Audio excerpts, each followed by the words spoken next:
Now, like for real though, chat, I'm like actually interested in this video. The most bizarre thing I ever saw at the CIA. Ex-CIA officer John, I don't even know how to pronounce that shit. Y'all, let's get right into this video. You guys like, comment, subscribe to the channel if you're new. Join the crew. You already know what it do, baby boo shoot. Ooh, I don't even want to do too much talking. This shit looks interesting. This freaks me out. Oh, I got chills just thinking about it. And he goes, 5, 4, 3, 2, 1. And he wakes up and his arm falls and he looks around and he says, what happened? And then he goes, and then vomits all over himself. I called my boss at headquarters. I said, this is the craziest thing I've ever seen. And my boss says, I'm freaking out over the stolen license plate. I have to tell you, the one operation that I did with an agency psychologist was the most fun I have ever had in a single operation.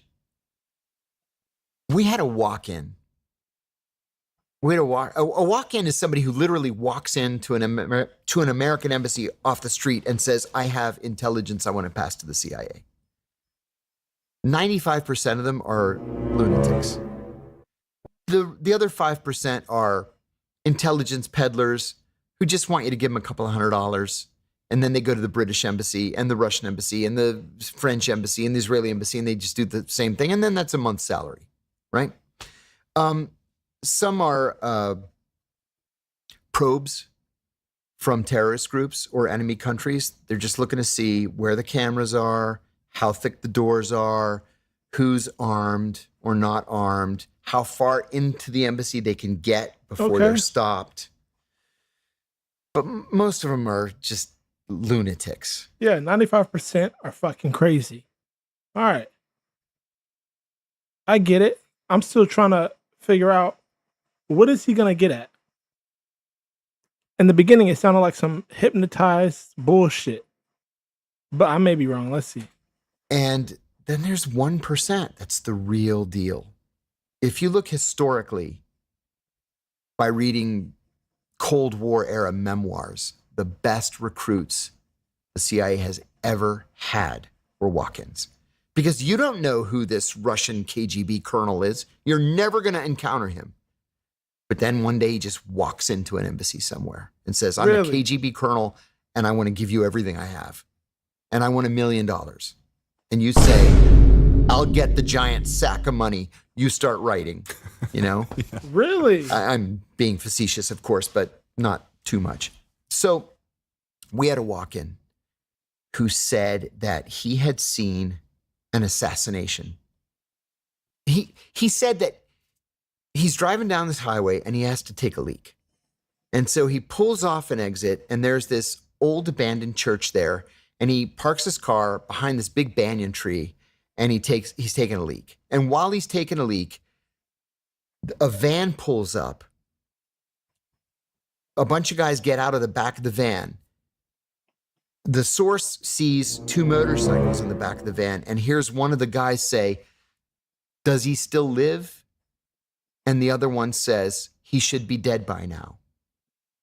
So he says, I think this was this terrorist group that you guys are after. And we said, will you sit with a sketch artist? He said, yes. And he did the sketches and they were really, really close to photographs we had of people that we suspected were in this terrorist group. So we turned him over to the FBI. And the FBI interviewed him and they said, he's full of shit. He's nuts. We're done.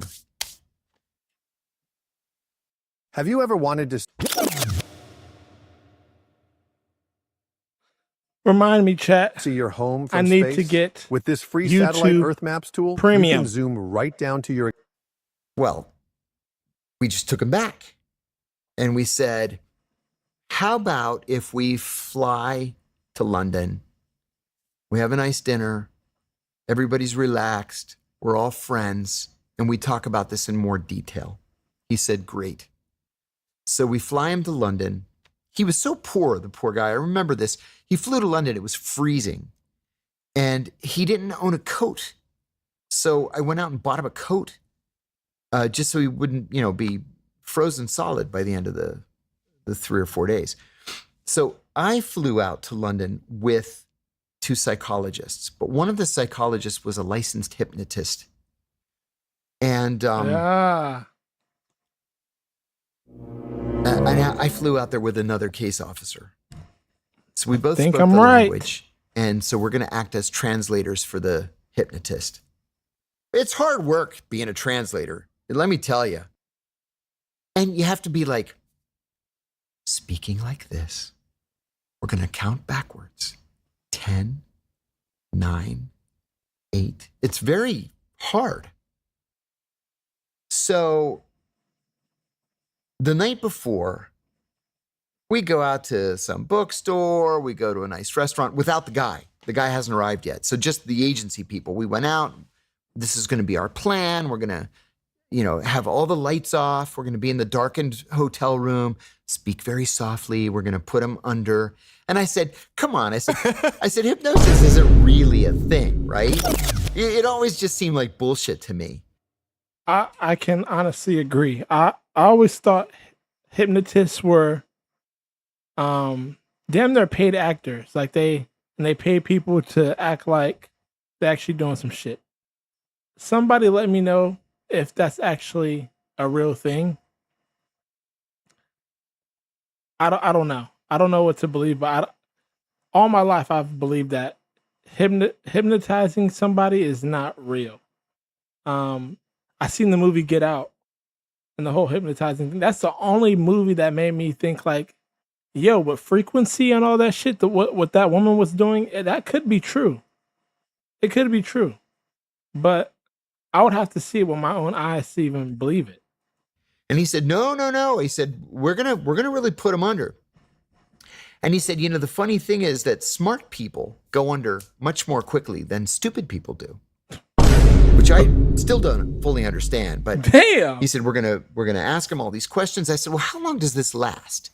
He said, if we get him under quickly, we could do this for 2.5 or 3 hours. I'm like, okay, this is going to be tough being the translator.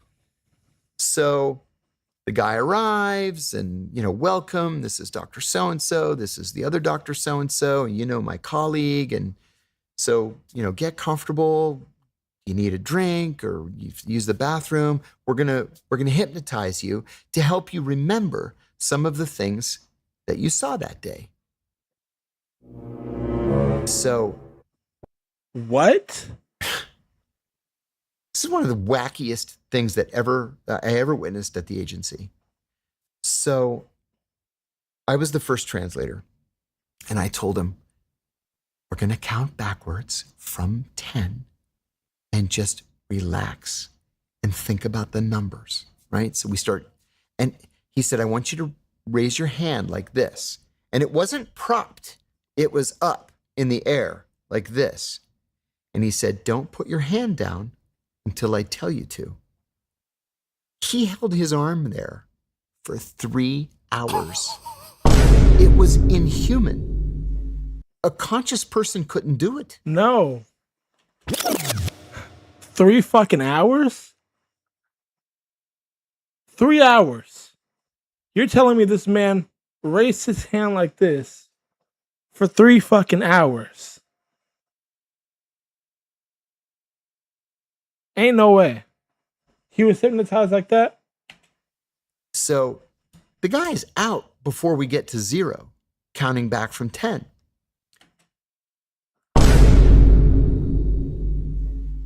You're telling me it took him less than 10 seconds to get hypnotized? Bullshit. Oh! Bullshit. Is this a certified ex-CIA officer? Who knows his background? Because I've seen this dude on TikTok. I don't know. I'm not believing it. I'm not believing this shit. So I start asking him questions. Okay, you pull off the exit. You drive to the church. The church is right off to the side of the road. You go behind the banyan tree. Then what are you doing? He said, I'm peeing. And then what happens? A van pulls up. What does the van look like? It's painted red, and it has some rust spots over the rear wheels. Then what do you see? The back doors open. I see 2 motorcycles and 2 men inside. I said, "Can you see a license plate?" This freaks me out. Oh, I got chills just thinking about it. I said, "Can you see a license plate?" He says, "Yes." And he's like this with his eyes closed. I said, "What does the license plate say?" And he goes, and then he reads off the plate. So I write it down. I hand it to my colleague. He goes into the other room and he calls headquarters. He says, "We need to run a plate ASAP." Ain't no fucking way.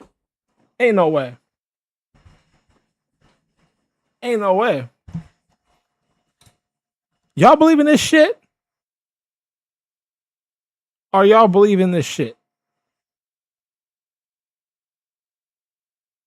I'm not believing it. 3 hours hypnotized. Okay. So headquarters sends an immediate cable out to the field. Call liaison, run this plate right now. Don't tell me it's And real. the plate comes back stolen. I couldn't fucking believe it. I'm done. I'm done. I'm done.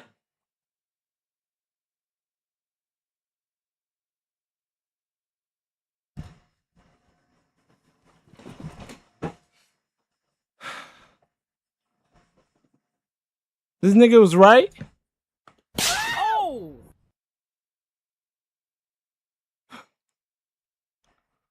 I'm not believing this story at all. I couldn't believe it. And he's I like couldn't this the believe whole it. time.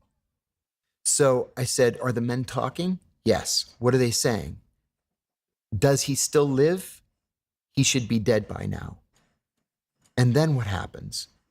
And he says, "They see me." I said, "They see you? Do they approach you?" He said, "Yes." And one punches me in the face. And then what? He said, "I'm bleeding." And I told them I didn't hear anything. And he went on like this. It was this long, elaborate, 3-hour-long story. So I took notes like ridiculous, filled a notebook full of notes. I called my boss at headquarters. I said, "This is the craziest thing I've ever seen." And my boss says, "I'm freaking out over the stolen license plate." He goes, "This may be the real deal." I write all the notes. I go back to the station in London. I write all the notes and I send it back out into the field. And they're like, "Oh my God, the detail's incredible. Okay, we're going to try to get with him when he returns to country." So a couple of weeks pass and then he triggers a meeting.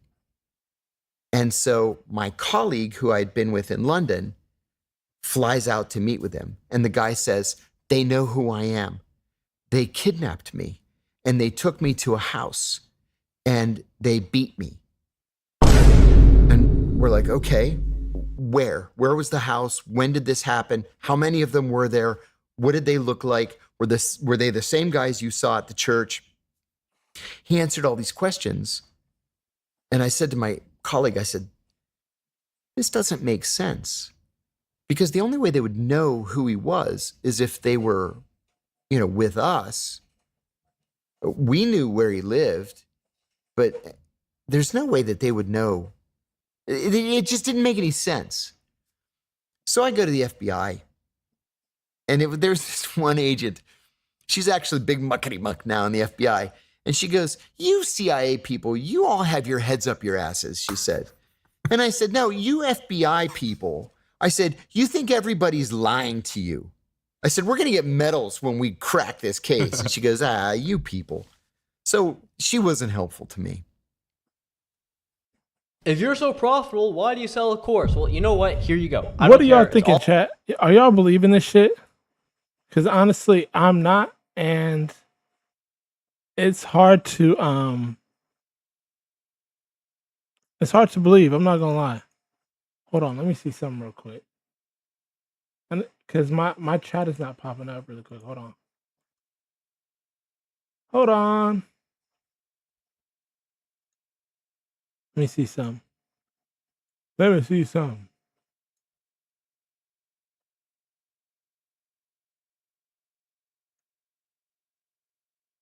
God damn it.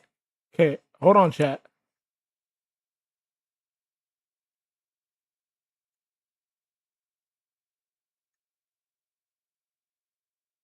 Finest man. Oh, okay. Rain, I see you in the chat. Sorry, I couldn't even see my chat, girl. All right, let's continue. Oh, shit. A second time.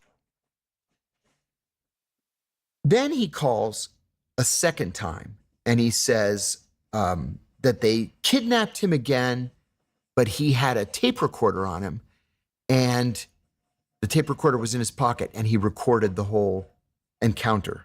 We're like, okay, that's way too good to be true, but let's listen to the tape. So we played the tape and he's like, it's his voice. And he says, hey, I know you. Don't hurt me. And then also his voice, I am the Minister of Public Order, and I demand that you tell me about the CIA people that you're meeting with. And I was like, motherfucker. You made the whole fucking thing up, didn't you? So we decided to fly him back out to London. Oh, let me finish the first part first. Wait. So he did make it up? Or he didn't? Hold on. Let me lock in, twin. Oh, let me finish the first part first. So he's got his arm like this. And the hypnotist says, I'm going to count backwards to 5, and then you're going to wake up. And he goes, 5, 4, 3, 2, 1. And he wakes up, and his arm falls. And he looks around, and he says, what happened? And then he goes, and then vomits all over himself. So he runs into the bathroom in the hotel room to clean himself up. And the hypnotist, who was like 110 years old, he goes, you know, I've read about this in the literature, but I've never seen it happen. I said, I can't believe he held his arm up like that for 3 hours. It was nuts. So anyway, we fly him back out to London. We said, no. Oh, okay. So this whole time while he was telling the story, he was hypnotized. And he was going back, like when they caught him, they beat him and they kidnapped him. Like he was going through the whole story. Oh, okay. For a minute there, I was lost. I'm like, how did he get kidnapped while getting hypnotized and shit? I'm like, it made no sense, but now it makes sense. He was telling a full 3-hour story. Okay. Bullshit. You made this up. No, it was the Minister of Public Order. He's with the terrorists. We're like, no, we ran a spectroscope on this. It's you with your hand over your mouth trying to make a different voice. And he's like, oh, well, my wife has cancer, and I was hoping that if you believed me, that you would pay for her cancer treatment, and I wanted her to go to the Mayo Clinic. And we're like, it doesn't work that way. And then the FBI just says, I told you, you fucking idiots. I told you 3 months ago it was a lie. So I was like, yeah, okay. Well, you win this one. But the hypnosis part was actually, that was worked. real? That he saw something at the church that day. It probably wasn't the terrorists, but it was something untoward. It was probably a bunch of guys that stole 2 motorcycles.